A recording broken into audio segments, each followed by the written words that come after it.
Hello my dear friends, एक बार फिर से स्वागत है आपका आपके अपने यूट्यूब चैनल में।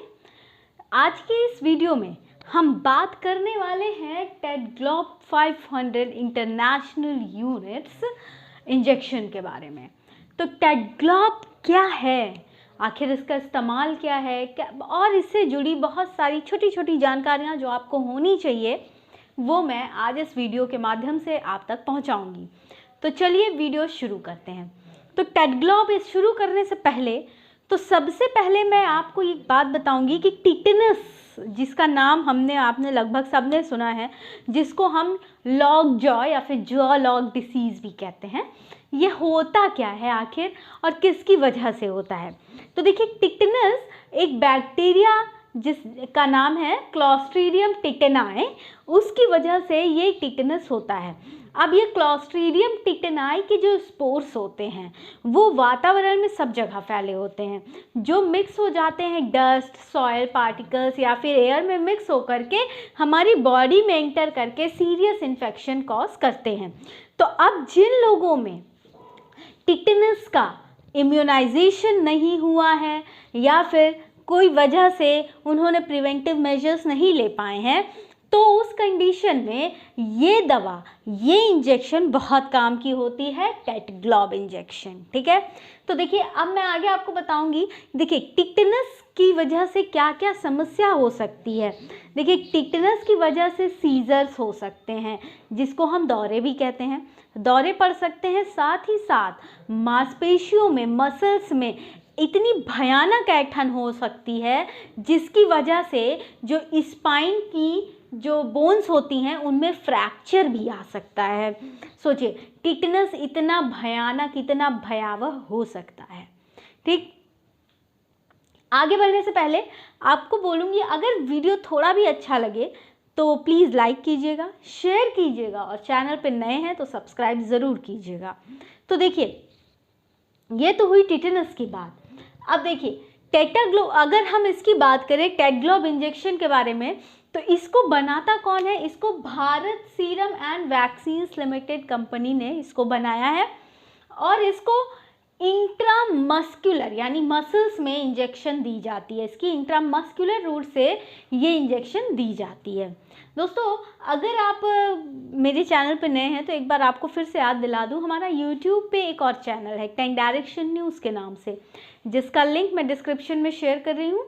प्लीज़ आप हमारे उस लिंक को विज़िट करके हमें दूसरे चैनल पे भी ज़रूर सपोर्ट कीजिएगा, सब्सक्राइब ज़रूर कीजिएगा वहाँ पे। अब देखिए, अगला सवाल ये उठता है कि ये काम कैसे करता है। तो देखिए, ये हमारे शरीर को वो एंटीबॉडीज़ प्रोवाइड करता है जो टिटेनस के इन्फेक्शन से लड़ने में मदद करते हैं। देखिए, एंटीबॉडी हमारी शरीर ही प्रोड्यूस करती है, लेकिन जब हमारी शरीर नहीं प्रोड्यूस कर पा रही है तो हम क्या करेंगे, बाहर से एंटीबॉडी इंट्रोड्यूस कर देंगे। थोड़े समय के लिए प्रोटेक्शन मिल जाएगी, तब तक प्रोटेक्शन मिलेगी जब तक कि हमारी बॉडी पुनः टिटेनस के बैक्टीरिया के लिए खुद से एंटीबॉडी प्रोड्यूस ना करने लगे, यानी शॉर्ट टर्म प्रिवेंशन है ये। ठीक है, तब तक मिलेगा जब तक कि बॉडी खुद सक्रिय होकर एंटीबॉडी ना प्रोड्यूस करने लगे। तो ये क्या करता है कि ये एंटीबॉडी देता है जो क्या करती हैं, हमें टिटेनस के इन्फेक्शन से बचाती हैं, टिटेनस के प्रकोप से बचाती हैं, प्रिवेंट करती हैं। अब देखिए, बाकी सब मेडिसिन्स की तरह इसके भी साइड इफ़ेक्ट्स हैं, जैसे कि थकान लग सकती है और ड्राउजीनेस हो सकता है। इंसान, जिसको आप कहते हैं नहीं बुत्त हो जाना, वैसा हो सकता है।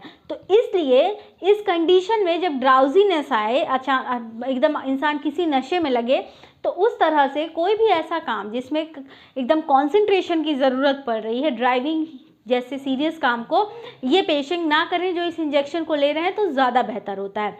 अच्छा देखिए, इस इंजेक्शन को बच्चे हों, बड़े हों या बूढ़े हों, कोई भी हो, ये इंजेक्शन की सिर्फ एक ही डोज लगती है। 250 ml की जनरली इसकी डोज लगाई जाती है और ये जो इंजेक्शन होती है इसको दिन में एक ही बार लेना होता है। ठीक है, दिन में 2 बार 3 बार नहीं, सिर्फ दिन में एक बार, चाहे बच्चे हों, बूढ़े हों या जवान हो, किसी को भी। और सिर्फ ये टिटेनस के अगेंस्ट प्रोटेक्शन प्रोवाइड करने का काम ये करती है। अब टिटेनस क्या है, कैसे होता है, ये मैंने आपको संक्षिप्त में बता दिया है। अब देखिए, प्रेगनेंसी और ब्रेस्ट फीडिंग, ऐसा स्टेज, भाई टिकनेस है, कोई ऐसा सोच समझ के नहीं आता, लेकिन हाँ प्रेगनेंसी और ब्रेस्ट फीड है अगर, तो ये दवा जो है प्रेगनेंसी के दौरान कोई ज़्यादा डेटा अवेलेबल नहीं है इसकी सेफ्टी को लेके, इसलिए नहीं लेना है। और ब्रेस्ट फीडिंग के दौरान ये थोड़े स्टडीज़ में ये सेफ़ बताई गई है तो ले सकते हैं, लेकिन मेरी सलाह है कि प्रेगनेंसी और ब्रेस्ट फीडिंग इन दोनों ही स्टेज इतनी क्रूशियल होती हैं कि बिना डॉक्टर के सलाह के आप कुछ भी ना करें, क्योंकि इसका किसी न किसी तरह से प्रभाव जो है वो बच्चे पर पड़ता है। तो इसलिए प्रेगनेंसी और ब्रेस्ट फीड में आपको मेडिसिन बिना सलाह के नहीं लेनी चाहिए। अच्छा, किडनी और लीवर के जो पेशेंट हैं उनका क्या है? देखिए, किडनी और लीवर के जो पेशेंट हैं उन्हें भी डॉक्टर के सलाह के बाद ही ये इंजेक्शन लगवानी होती है, ठीक है। अब देखिए, मैं आगे बात करूँगी, जैसे कि मैंने पहले ही बता दिया कि ये क्या करती है, ये दवा टिटनस से बचाती है, चोट लगने के बाद जो टिटनस का इन्फेक्शन हो सकता है उससे ये बचाव कर देती है, ठीक। और साथ ही साथ ऐसे लोगों को भी दी जा सकती है जिनका किसी भी कारणवश टिटनस का जो इम्यूनाइजेशन है, टीकाकरण है, वो नहीं हो पाया है, तो ऐसे पेशेंट्स में ऐसे लोगों में ये दवा बहुत कारगर सिद्ध हो सकती है, ठीक है दोस्तों। देखिए, ये तो सारी जानकारी मैंने आपको टेडग्लोब इंजेक्शन से जुड़ी हुई दे दी। उम्मीद करती हूँ अच्छी लगी होगी। अच्छी लगी तो लाइक शेयर सब्सक्राइब ज़रूर कीजिएगा। अब मैं सुमन जायसवाल आपसे विदा चाहूँगी। अगले वीडियो में मिलेंगे, नई मेडिसिन के बारे में चर्चा करेंगे, नई बीमारी पे बात करेंगे। आपका वीडियो से रिलेटेड कोई सुझाव कमेंट सेक्शन में आप दे सकते हैं, मैं आपके सुझाव ज़रूर पढ़ती हूँ और उसको इम्प्लीमेंट करने की कोशिश करती हूँ। अगर कोई समस्या आप चाहते हैं मैं यहाँ डिस्कस करूँ तो आप वो भी बता सकते हैं। तब तक के लिए स्वस्थ रहिए, धन्यवाद।